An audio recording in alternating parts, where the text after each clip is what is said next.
বাংলার বিশাল বড় content creator কিন্তু টিয়া। টিয়া সম্বন্ধে আমরা কম বেশি অনেকেই জানি, তবে টিয়া এখনও কিন্তু সন্তানের মা হয়ে উঠতে পারেনি। তবে হ্যাঁ, আজকে কিন্তু ওদের একটা সুখবর রয়েছে। কি সুখবর পুরো ভিডিওটার সামনেই আমি বলে দেবো। ভিডিওটা শুরু করছি, ভিডিওর মাঝে পুরো ডিটেলসে থাকবে। চলো ভিডিওটা শুরু করা যাক।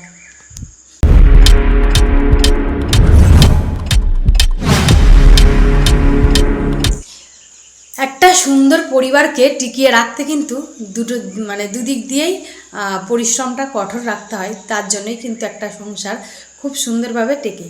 তো টিয়াও কিন্তু খুব কষ্টভাবে তার সংসারটাকে টিকিয়ে রেখেছে। তবে তার শাশুড়ি নিয়ে অনেক অনেক অনেক সোশ্যাল মিডিয়ায় কথাবার্তা ওঠে এবং তার নিয়েও অনেক কিন্তু কুমন্তব্য ওঠে যে ও এরকম বা ওর শাশুড়ি এরকম। তবে হ্যাঁ, একটা কথা উনি বলেছিলেন যে ফেসবুকের টাকা কমে গেছে, মানে ফেসবুকের টাকা দেওয়া কম হয়ে গেছে বলে খাওয়া দাওয়া অন্যরকম করছে।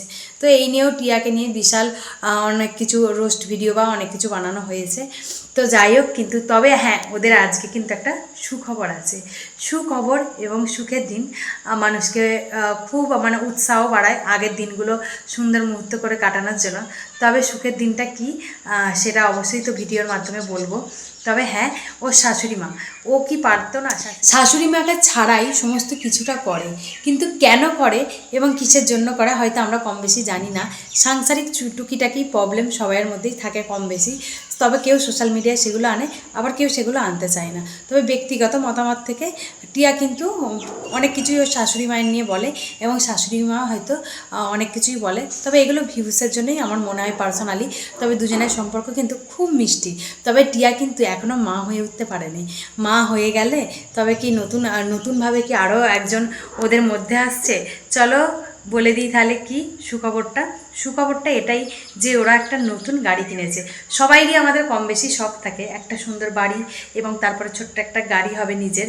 তো যাই হোক, এরা কিন্তু 4 চাকা কার কিনে নিয়েছে। তবে হ্যাঁ, অনেকেই বলতে পারো যে শাশুড়ি মাকে নিয়ে যায়নি, কিন্তু না, শাশুড়ি মাকে নিয়ে গেছে এবং শাশুড়ি মার সাথে খুব সুন্দরভাবে গাড়ির যে ওপেনিং করছে তো সেটা ভিডিও করেছে। তো অনেক ভালোবাসা থাকলো এদের মিষ্টি এবং ছোট্ট একটা সংসারের জন্য। আর খুব ভালো হয়েছে গাড়িটা কিনেছে, যেহেতু সবাইরই একটা ছোটোখাটো শখ থাকেই। তো এটা ছোটোখাটো নয়, আমাদের কাছে বিশাল একটা বড় কিছু। তো যাই হোক, খুব ভালো থেকো সবাই। ফেসবুকের টাকা থেকে, ইউটিউবের টাকা থেকে তারা যে তাদের শখগুলো পূরণ করতে পেরেছে, এটাই অনেক। তো আজকের ভিডিওটা এতটুকুই। দেখা হবে আবার নেক্সট ভিডিওতে। ততক্ষণ চ্যানেলটি সাবস্ক্রাইব করে পাশে থেকো। টাটা।